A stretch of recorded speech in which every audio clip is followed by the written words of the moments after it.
नमस्कार. आर.आर.सी. नेटवर्कच्या लेटेस्ट बातमीपत्रात मी नेहा आपलं सगळ्यांचं स्वागत करते. अशा आहेत आजच्या हेडलाईन्स. हेडलाईन्स प्रायोजक आर.आर.सी. ब्रॉडबँड, अकोल्यातील सर्वात स्वस्त आणि वेगवान कनेक्शन.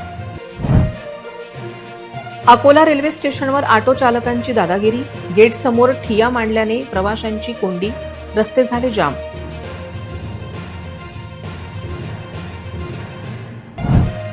पोलीस भरतीत 99% उमेदवारांच्या उपस्थितीत लेखी परीक्षा संपन्न.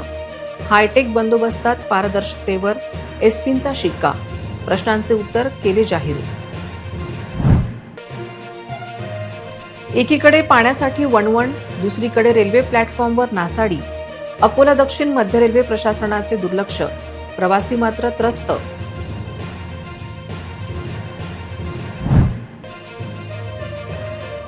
हॉटेल व्यावसायिकांचा गॅस निर्बंधाला विरोध, अकोल्यातील खाद्य व्यावसायिकांचा हॉटेल बंद ठेवण्याचा इशारा.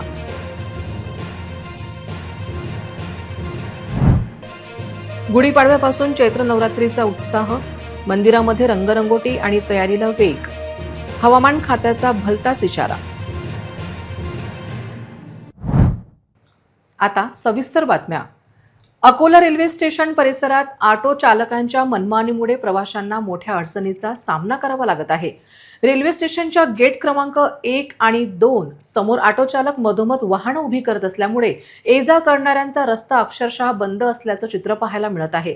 त्यामुळे प्रवासी, स्थानिक नागरिक आणि वाहन चालकांना मोठा त्रास सहन करावा लागत आहे. नेमकं काय घडतंय हे पाहूया या रिपोर्टमधून. अकोला रेल्वे स्टेशन हे शहरातील अत्यंत वर्दळीचं ठिकाण मानलं जातं. दररोज हजारो प्रवासी रेल्वेने प्रवासासाठी येथे येत असतात. मात्र स्टेशनच्या मुख्य प्रवेशद्वाराजवळ म्हणजेच गेट क्रमांक 1 आणि 2 समोर ऑटो चालकांनी अक्षरशः अड्डा मांडल्याचं चित्र पाहायला मिळत आहे. स्टेशनवर येणाऱ्या आणि जाणाऱ्या प्रवाशांना सोयीस्कर प्रवास मिळावा यासाठी ऑटो सेवा उपलब्ध असली तरी अनेक ऑटो चालक गेटसमोर मधोमध वाहनं उभी करत असल्यामुळे ये-जा करण्याचा रस्ता बंद होतो. त्यामुळे पादचारी तसेच वाहन चालकांना मोठ्या अडचणींचा सामना करावा लागतो. विशेष म्हणजे काही वेळा रेल्वे येण्याच्या किंवा सुटण्याच्या वेळेस प्रवाशांची गर्दी वाढते. अशा वेळी ऑटो चालकांनी रस्ता अडवल्यामुळे प्रवाशांना स्टेशनमध्ये प्रवेश करणे किंवा बाहेर पडणे कठीण होते. यामुळे महिलांपासून ते ज्येष्ठ नागरिकांपर्यंत सर्वांनाच त्रास सहन करावा लागत आहे. स्थानिक नागरिक आणि प्रवाशांकडून प्रशासनाकडे याबाबत वारंवार तक्रारी करण्यात येत असल्याची माहिती आहे. मात्र अद्याप या समस्येवर ठोस उपाययोजना झालेली दिसत नाही. त्यामुळे संबंधित प्रशासन आणि वाहतूक पोलिसांनी याकडे तातडीने लक्ष देऊन स्टेशन परिसरातील वाहतूक सुरळीत करण्यासाठी योग्य ती कारवाई करावी, अशी मागणी आता प्रवाशांकडून केली जात आहे. अकोला पोलीस दलातील 161 जागांसाठी आज पार पडलेली लेखी परीक्षा यशस्वीरित्या आणि पारदर्शक वातावरणात संपन्न झाली. या परीक्षेबाबत माहिती देताना पोलीस अधीक्षक अर्चित चांडक यांनी समाधान व्यक्त केले असून उमेदवारांसाठी महत्त्वपूर्ण अपडेट्स दिले आहेत. परीक्षेसाठी साधारणपणे 2300 उमेदवार पात्र होते. त्यापैकी तब्बल 99% पेक्षा जास्त उमेदवारांनी प्रत्यक्ष हजेरी लावली. अकोला पोलीस दलातील पोलीस शिपायांच्या 161 रिक्त पदांसाठी लेखी परीक्षा आज रविवार शहरांमधील 4 केंद्रांवर अत्यंत कडक बंदोबस्तात आणि शांततेत पार पडली. पोलीस अधीक्षक अर्चित चांडक यांच्या थेट मार्गदर्शनाखाली ही संपूर्ण प्रक्रिया राबवण्यात आली असून कोणताही गैरप्रकार टाळण्यासाठी प्रशासनाने चोख नियोजन केले होते. मैदानी चाचणीत पात्र ठरलेल्या एकूण 2314 उमेदवारांचे लेखी परीक्षेसाठी नियोजन करण्यात आले होते. परीक्षा सकाळी 11 ते दुपारी 12:30 या वेळेत पार पडली. नियमानुसार उमेदवारांना 2 तास आधीच केंद्रावर उपस्थित राहण्याच्या सूचना देण्यात आल्या होत्या. परीक्षेदरम्यान कॉपी किंवा इतर गैरप्रकार रोखण्यासाठी सर्व केंद्रांवर कडेकोट पोलीस बंदोबस्त तैनात करण्यात आला होता. परीक्षेसाठी अकोला शहरातील 4 प्रमुख महाविद्यालयांची निवड करण्यात आली होती.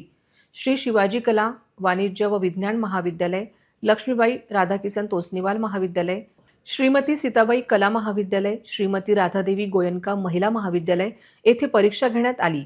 बाहेरगावावरून येणाऱ्या उमेदवारांची गैरसोय होऊ नये म्हणून पोलीस प्रशासनाने राहण्याची विशेष व्यवस्था केली होती.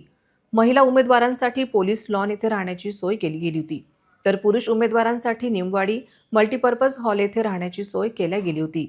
पोलीस अधीक्षक अर्चित चांडक यांनी घेतलेल्या या निर्णयामुळे आणि चोख नियोजनामुळे विद्यार्थ्यांना मोठा दिलासा मिळाला असून भरती प्रक्रिया पारदर्शकपणे पार पडल्याचे चित्र पाहायला मिळत आहे. अकोला जिल्हा पोलिसांची लेखी परीक्षा होती. जवळपास 2300 लोक आज हजर झालेले होते. तर खूप चांगला अटेंडन्स पर्सेंटेज 99% पेक्षा जास्त अटेंडन्स पर्सेंटेज होता. 1.5 तासची परीक्षा होती आणि व्यवस्थित शिस्तरित्याने प्रामाणिकपणे झालेली आहे. प्रत्येक सेंटरमध्ये बायोमेट्रिक चेकिंग झालेली आहे कॅन्डिडेटची. प्रत्येक रूम मध्ये आमचा एक अधिकारी, 4 कर्मचारी हजर आहे. प्रत्येक रूम मध्ये 2-2 हँडी कॅमेराज हजर आहे. कुठेही प्रकार झाला नाहीये, कुठेही असं आढळून आलाच नाहीये. कॅन्डिडेट्सनी पण भरपूर सहकार्य दिलंय. प्रत्येक परीक्षा केंद्रांवर उमेदवारांचे बायोमेट्रिक चेकिंग करण्यात आले. प्रत्येक वर्गात एक अधिकारी, 4 कर्मचारी तैनात होते. तसेच सुरक्षेसाठी प्रत्येक खोलीत 2 हँडिकॅपद्वारे चित्रीकरण करण्यात आले, ज्यामुळे कुठेही गैरप्रकार झाला नसल्याचे पोलीस अधीक्षक अर्चित चांडक यांनी स्पष्ट केले. आणि व्यवस्थित त्यांचा पण म्हणजे सकारात्मक पेपर बद्दल एक हे होता. तर ह्या लेखी परीक्षानंतर हे सर्व OMR शीट मध्ये त्यांचे रिझल्ट आता आलेले आहे. आम्ही प्रयत्न करू की 1-2 दिवसातच हे यांचे रिझल्ट प्रेषित करू आणि जे काही आमची आन्सर की आहे, जे क्वेश्चन पेपर आहे, ते आम्ही आज 1 तासामध्ये अपलोड करणार. लेखी परीक्षेची उत्तर तालिका आणि प्रश्नपत्रिका आज 1 तासाच्या आत अधिकृत संकेतस्थळावर अपलोड करण्यात आली. उमेदवारांना निकालाची प्रतीक्षा करण्याची गरज भासली नाही. 4ही प्रश्नपत्रिकाच्या उत्तरपत्रिकांचे संच साईटवर अपलोड झाले. SP चांडक यांनी सांगितले की येत्या 1 ते 2 दिवसातच लेखी परीक्षेचा निकाल जाहीर करण्याचा पोलीस प्रशासनाचा प्रयत्न आहे. शहरातील डॉक्टर बाबासाहेब आंबेडकर बहुउद्देशीय उत्कर्ष प्रतिष्ठान येथे शॉर्ट सर्किटमुळे अचानक आग लागल्याची घटना घडली असून या आगीत अंदाजे 15 लाख रुपयांचे नुकसान झाल्याची प्राथमिक माहिती समोर आली आहे.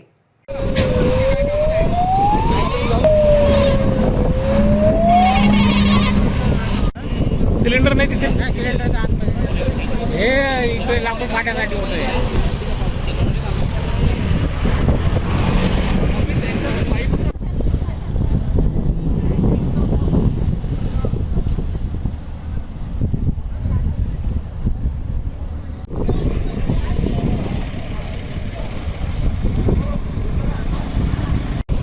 आगीच्या या घटनेमुळे परिसरात काही काळ भीतीचे वातावरण निर्माण झाले होते. प्रतिष्ठानच्या कॅन्टीनला अचानक विद्युत शॉर्ट सर्किट झाल्याने आग लागली. आगीच्या या घटनेमुळे परिसरात काही काळ भीतीचे वातावरण निर्माण झाले होते. प्रतिष्ठानच्या कॅन्टीनला अचानक विद्युत शॉर्ट सर्किट झाल्याने आग लागली. सुरुवातीला धूर निघत असल्याचे लक्षात येताच परिसरातील नागरिकांनी तातडीने धाव घेत आग विझवण्याचा प्रयत्न केला. मात्र काही वेळातच आगीने रौद्ररूप धारण केल्याने अग्निशमन दलाला पाचारण करण्यात आले. पण अग्निशमन दलाच्या गाड्या येथे देखील उशिराने आल्याची माहिती मिळाली आहे. स्थानिकांनी अथक प्रयत्न करून आगीवर नियंत्रण मिळवले. आगीमुळे प्रतिष्ठानमधील साहित्य जळून खाक झाले आहेत. या घटनेत सुदैवाने कोणतीही जीवितहानी झाली नाही. मात्र आगीमुळे मोठ्या प्रमाणात आर्थिक नुकसान झाले असून अंदाजे 15 लाख रुपयांचे नुकसान झाल्याचा प्राथमिक अंदाज व्यक्त करण्यात येत आहे. दरम्यान घटनेची माहिती मिळताच स्थानिक नागरिकांसह प्रतिष्ठानचे पदाधिकारी घटनास्थळी दाखल झाले. आग शॉर्ट सर्किटमुळे लागली आहे. या घटनेमुळे परिसरात काही काळ खळबळ उडाली असून अशा दुर्घटना टाळण्यासाठी विद्युत सुरक्षेकडे अधिक लक्ष देण्याची गरज असे मत प्राध्यापक मुकुंद भारसाकडे यांनी व्यक्त केले. त्या ठिकाणी MSCBची जी काही लाईन आहे त्या तिथं एक झाड होतं. ते झाड MSCBनं न काढल्यामुळे, त्याकडे दुर्लक्ष केल्यामुळे इलेक्ट्रिकचे वायर एकाला एक लागून स्पार्किंग झालेलं आहे आणि स्पार्क होऊन ऐतिहासिक डॉक्टर बाबासाहेब आंबेडकर बहुउद्देशीय उत्कर्ष प्रतिष्ठानचं जे सेंटरिंग आहे, कमीत कमी 15 लाखाचं सेंटरिंग, ही ठिणगी पडल्यामुळे, स्पार्किंगची ठिणगी पडल्यामुळे ऐतिहासिक प्रतिष्ठानचं 15 लाखाचं सेंटरिंग जळून खाक झालेलं आहे.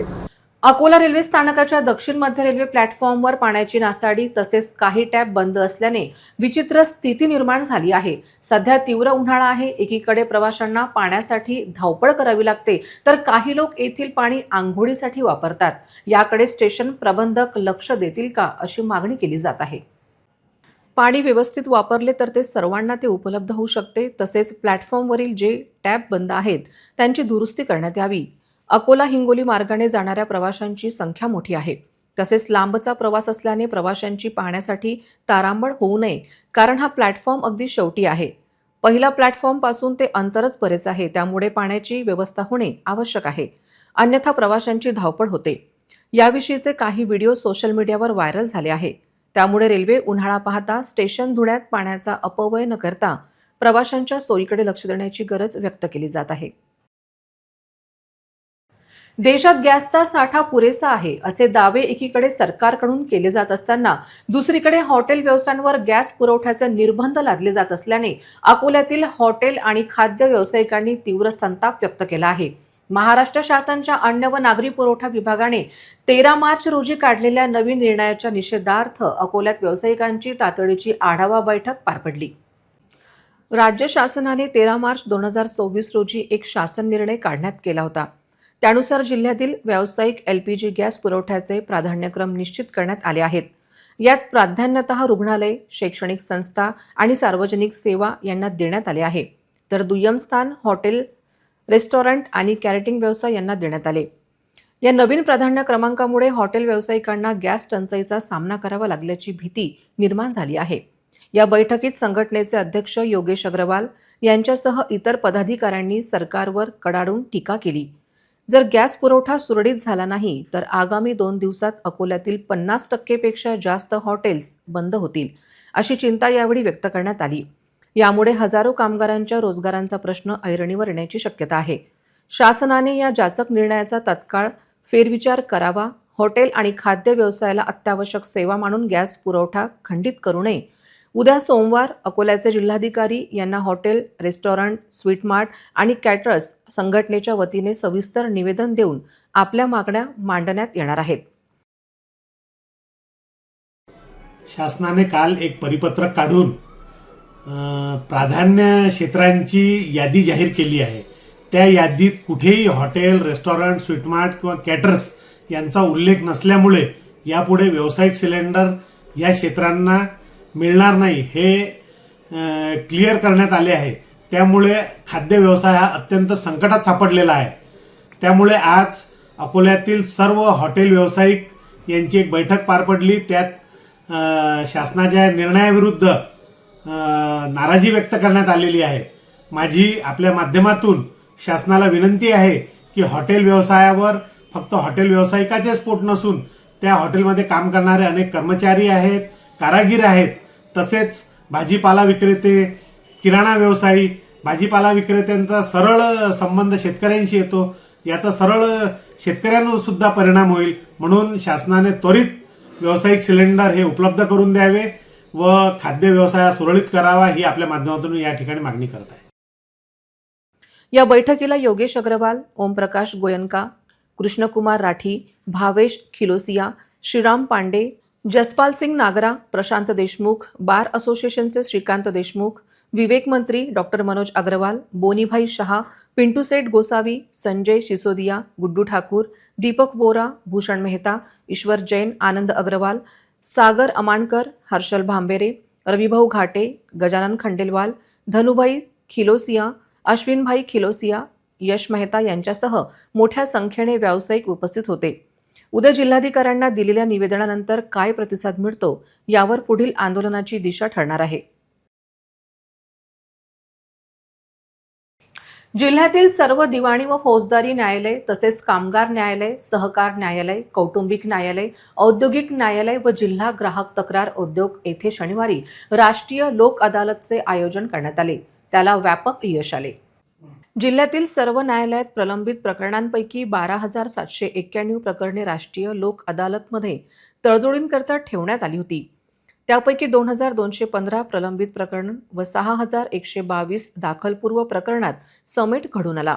अशी एकूण 8,337 प्रकरणे निकाली काढण्यात आली. यामध्ये मुख्यत्वे दिवाणी, फौजदारी, वैवाहिक वाद स्वरूपाची तसेच मोटार वाहन अपघात प्रकरण, ग्रामपंचायतीचे घरपट्टी, पाणीपट्टी तसेच महावितरण व बँकांची खटलापूर्व प्रकरणात तडजोड होऊन 27 कोटी रुपयांची तडजोड झाली. आपसी सहमतीने घटस्फोट घेणारे पती-पत्नीचे 4 जोडपे नांदण्याकरता गेले. अकोला शहरातील फुटपाथ आणि रस्त्यालगतच्या जागा मोठ्या प्रमाणात अतिक्रमणाच्या विळख्यात सापडलेल्या आहेत. त्यामुळे पायी चालणाऱ्या नागरिकांसह वाहन चालकांनाही मोठ्या अडचणींचा सामना करावा लागत आहे. अतिक्रमण काढण्याचा नवा मुहूर्त महापालिकेने काढला आहे. पाहूया नेमका केव्हा हा मुहूर्त आहे. अकोला शहरातील अनेक प्रमुख रस्त्यांवर अतिक्रमणाची संख्या दिवसेंदिवस गंभीर होत चालली आहे. शहरातील फुटपाथ आणि रस्त्यालगतच्या जागांवर मोठ्या प्रमाणात दुकाने, हातगाड्या आणि फेरीवाल्यांनी अतिक्रमण केल्याचे चित्र दिसत आहे. त्यामुळे चालणाऱ्यांसाठी असलेले फुटपाथ पूर्णपणे अतिक्रमणित आहे. शहरातील अनेक प्रमुख मार्गावर हातगाड्या आणि दुकाने रस्त्यावरच उभी राहत असल्याने वाहतूक कोंडीची समस्या निर्माण होत आहे. या पार्श्वभूमीवर महापालिकेच्या अतिक्रमण विभागाच्या कारवाईवरही नागरिकांकडून प्रश्न उपस्थित केले जात आहेत. शहरातील अशोक वाटिका चौक ते सरकारी बगीचा, हुतात्मा मदनलाल चौक ते गांधी चौक, खुले नाट्यगृह ते फतेह चौक, टिळक रोड, गौरक्षण रोड, संत तुकाराम महाराज चौक, कौलखेड रोड, खदान रोड, जठारपेठ रोड, राऊतवाडी, जवाहरनगर तसेच डाबकी रोड या प्रमुख मार्गावर मोठ्या प्रमाणात अतिक्रमण वाढले आहे. मुख्य बाजारपेठेतील परिस्थिती तर आणखी गंभीर झाली आहे. जनता भाजी बाजारात आणि गांधी चौक परिसरात हातगाड्या थेट रस्त्यावर उभ्या राहत असल्याने वाहतूक कोंडींची समस्या निर्माण होत आहे. त्यामुळे नागरिकांना मोठ्या गैरसोयीला सामोरे जावे लागत आहे. महापालिकेने खुले नाट्यगृहाजवळ हॉकर्स झोन तयार केला असला तरी अनेक फेरीवाले त्या ठिकाणी बसण्यास तयार नसून रस्त्यावरच व्यवसाय करत असल्याचे दिसत आहे. काही दिवसांपूर्वी अतिक्रमण हटवण्याची मोहीम राबविण्यात आली होती, मात्र त्यानंतर कारवाई थंडावल्याचा आरोप नागरिकांकडून केला जात आहे. दरम्यान महापालिकेकडून 23 मार्च नंतर शहरात अतिक्रमण निर्मूलन मोहीम पुन्हा सुरू करण्यात येणार असल्याची माहिती देण्यात आली आहे.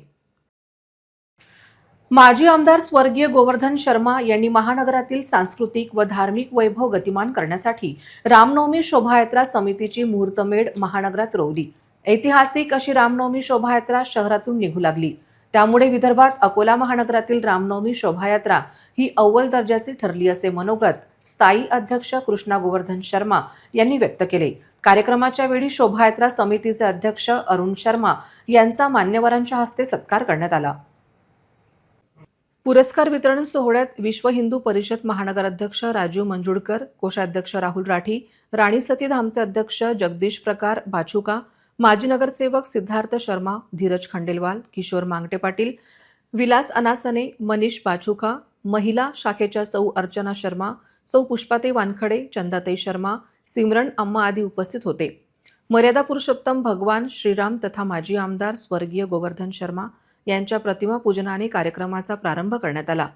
गतवर्षाच्या रामनवमी शोभायात्रेत सहभागी झालेले 45 झाकी मंडळे, 55 महिला दिंडी मंडळे, 10 पुरुष दिंडी मंडळे तथा 10 घोडेस्वार यांना मोमेंटो तथा शाल श्रीफळ देऊन सन्मानित करण्यात आले.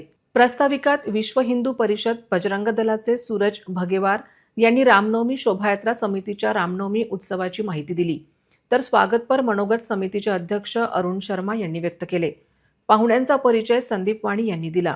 संचालन बाळकृष्ण बिडवई, मनीषा भुसारी यांनी तर आभार नितीन जोशी यांनी मानले.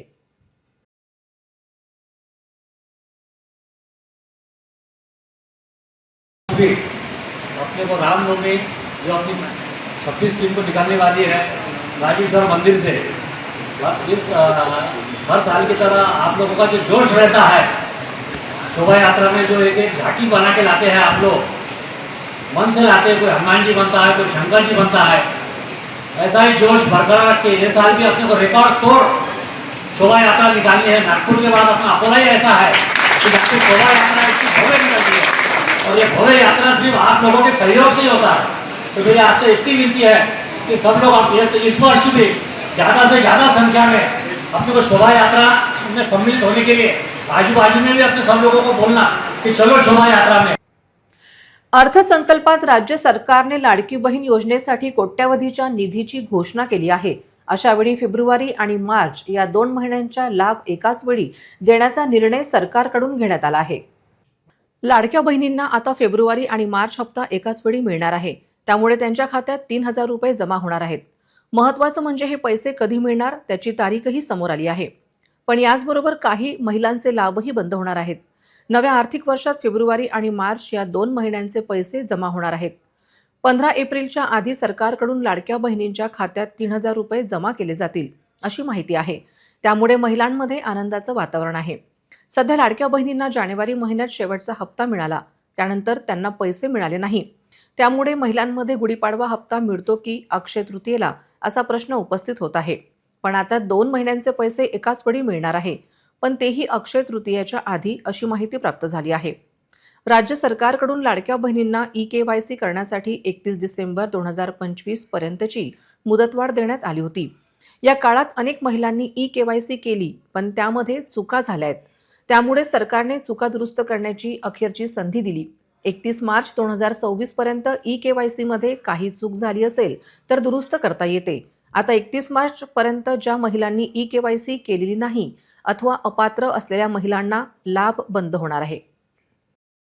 अकोला येथील प्रसिद्ध डॉक्टर नाईक होमिओपॅथी थायरॉइड, लठ्ठपणा, ॲसिडिटी, गुडघेदुखी, कंबरदुखी, संधिवात, मायग्रेन यासारख्या असाध्य आजारांवर उपचार घेऊन रुग्ण आता निरोगी जीवन जगत आहेत. ॲडव्हान्स होमिओपॅथीच्या उपचारामुळे आतापर्यंत हजारो रुग्णांना मोठा फायदा झाला आहे. गेल्या 40 वर्षापासून डॉक्टर नाईक होमिओपॅथीमध्ये शरीराच्या सर्व आजारांवर संपूर्ण आणि यशस्वी उपचार केले जात आहेत. ज्या रुग्णांना इतर ठिकाणी उपचार घेऊनही फरक पडलेला नाही, अशा रुग्णांनी एकदा येथे नक्कीच भेट दिली पाहिजे. अधिक माहितीसाठी रुग्ण आणि त्यांचे नातेवाईक 91 75 95 71 29 किंवा 91 30 016 12 9 या मोबाईल क्रमांकावरती संपर्क साधू शकतात. तसेच naikhomeopathy.com यूट्यूबवर अधिक माहिती मिळू शकतात. येथे उपचार घेऊन पूर्णपणे बऱ्या झालेल्या एका महिला रुग्णाने आपला अनुभव व्यक्त केला आहे. माझे नाव सुजाता. मी नाईक होमिओपॅथी येथे येण्याअगोदर माझ्या अंगावर सूज होती. लवकर उठायला येत नव्हते. हाडांना खूप कडकपणा आला होता. गर्भाशयाच्या पिशवीला सूज होती. मी नाईक होमिओपॅथी येथे उपचार सुरू केल्यानंतर मी आता खूप आनंदी जीवन जगत आहे. नाईक होमिओपॅथीच्या उपचाराने मी पूर्णपणे समाधानी आहे.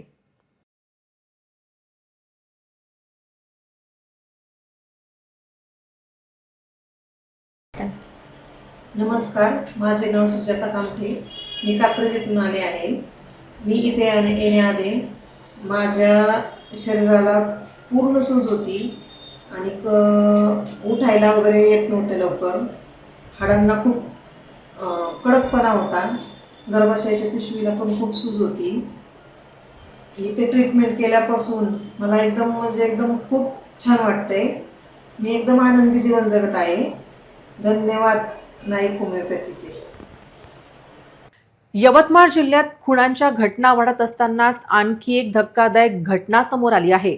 लसीना रेल्वे क्रॉसिंग जवळ एका 35 वर्षीय तरुणाची धारदार शस्त्राने सपासप वार करून निर्गुण हत्या करण्यात आली आहे. या घटनेमुळे परिसरात मोठी खळबळ उडाली असून पुढील तपास सुरू आहे. आतिश सुभाष देशमुख असे मृत तरुणाचे नाव असून तो पिंपळगाव येथील बालाजी मंगल कार्यालयासमोर राहणारा होता. शनिवारी रात्री सुमारे 8 वाजताच्या सुमारास तो दुचाकीने घरातून बाहेर पडला होता. मात्र रात्री उशिरापर्यंत तो घरी परतला नसल्याने चिंताग्रस्त नातेवाईकांनी पोलिसांशी संपर्क साधला. दरम्यान रविवारी सकाळी यवतमाळ अमरावती मार्गावरील लासिना रेल्वे कॉन्क्रीस जवळ एका तरुणाचा मृतदेह आढळून आल्याची माहिती पोलिसांना मिळाली. घटनास्थळी पोहोचल्यानंतर मृतदेहाची ओळख आतिश देशमुख अशी पटली. प्राथमिक तपासात धक्कादायक माहिती समोर आली आहे. हल्लेखोरांनी आधी त्याच्या डोळ्यात मिरचीपूड टाकून त्याला असह्य केले. त्यानंतर धारदार शस्त्राने पोट, मान आणि शरीराच्या इतर भागांवर सपासप वार करून त्याची हत्या केल्याचे उघड झाले आहे. घटनेची माहिती मिळताच लाखखेड पोलीस ठाण्याचे पथक, स्थानिक गुन्हे शाखा, फॉरेन्सिक टीम आणि नेर पोलीस घटनास्थळी दाखल झाले. पोलिसांनी पंचनामा करून मृतदेह शवविच्छेदनासाठी यवतमाळ येथील शासकीय रुग्णालयात पाठवला आहे. दरम्यान यवतमाळ जिल्ह्यात गेल्या 3 दिवसात 3 खुणांच्या घटना घडल्याने कायदा आणि सुव्यवस्थेचा प्रश्न पुन्हा एकदा ऐरणीवर आला आहे. नेमके हल्लेखोर कोण आणि हत्या कोणत्या कारणावरून करण्यात आली याचा उलगडा अद्याप झालेला नसून पोलीस या प्रकरणाचा पुढील तपास करत आहेत. गुढीपाडवा अर्थात 19 मार्च पासून चैत्र नवरात्र उत्सवाला सुरुवात होत आहे. या पार्श्वभूमीवर शहरातील विविध देवी मंदिरांमध्ये साफसफाई तसेच रंगरंगोटीच्या कामांना सुरुवात करण्यात आली आहे. नवरात्र उत्सवाच्या काळात मोठ्या संख्येने भाविक देवीच्या दर्शनासाठी येत असल्यामुळे मंदिर प्रशासनाकडून विशेष तयारी करण्यात येत आहे. 19 मार्चपासून चैत्र नवरात्रोत्सवाला सुरुवात होत असून देवी भक्तांमध्ये मोठा उत्साह पाहायला मिळत आहे. नवरात्र उत्सवाच्या पार्श्वभूमीवर शहरातील विविध देवी मंदिरांमध्ये स्वच्छता मोहीम राबवण्यात येत असून मंदिर परिसर स्वच्छ आणि सुंदर करण्यासाठी रंगरंगोटीची कामेही सुरू करण्यात आली आहेत. नवरात्र उत्सवाच्या काळात दररोज मोठ्या संख्येने भाविक देवीच्या दर्शनासाठी येत असतात. त्यामुळे भाविकांना स्वच्छ आणि सुबक वातावरणात दर्शन घेता यावे यासाठी मंदिर प्रशासन आणि स्थानिक नागरिकांच्या मदतीने साफसफाईची कामे केली जात आहेत. याशिवाय मंदिर परिसरात सजावट, लाइटिंग तसेच इतर आवश्यक व्यवस्था करण्याचं कामही सुरू आहे. नवरात्र उत्सवाच्या 9 दिवसात विविध धार्मिक कार्यक्रम, पूजा अर्चा आणि आरतीचे आयोजन करण्यात येणार असल्याची माहिती मंदिर प्रशासनाने दिली आहे.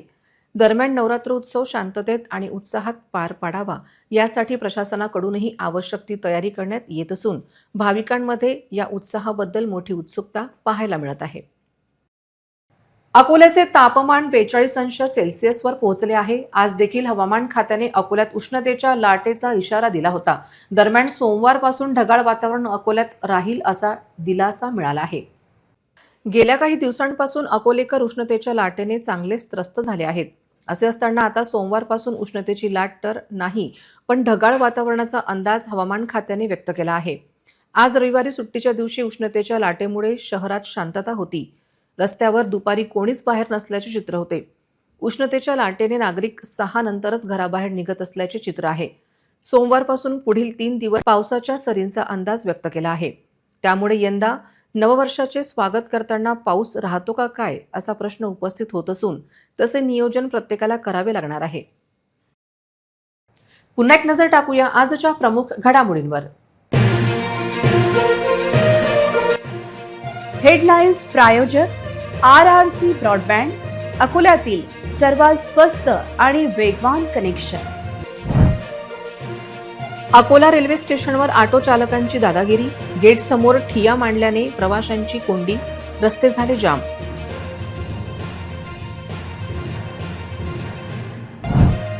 पोलीस भरतीत 99% उमेदवारांच्या उपस्थितीत लेखी परीक्षा संपन्न. हायटेक बंदोबस्तात पारदर्शकतेवर एसपींचा शिक्का, प्रश्नांचे उत्तर केले जाहीर.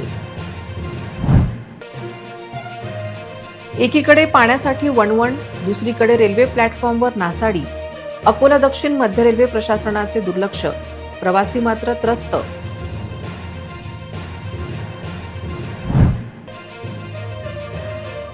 हॉटेल व्यावसायिकांचा गॅस निर्बंधाला विरोध, अकोल्यातील खाद्य व्यावसायिकांचा हॉटेल बंद ठेवण्याचा इशारा.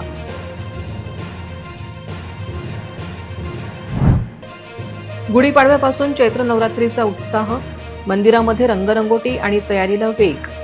हवामान खात्याचा भलताच इशारा.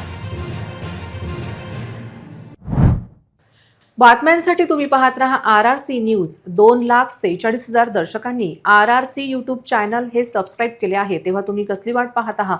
तुम्ही पण सबस्क्राईब करा आणि बेल आयकॉन क्लिक करत RRCच्या बातम्या निरंतर पहा. तुमच्या मोबाईलवर नोटिफिकेशन मिळवण्यासाठी सबस्क्राईब करा RRCचे हे यूट्यूब चॅनल. लाईक आणि फॉरवर्ड करा RRC डिजिटल अकोलाचे हे न्यूज बुलेटिन.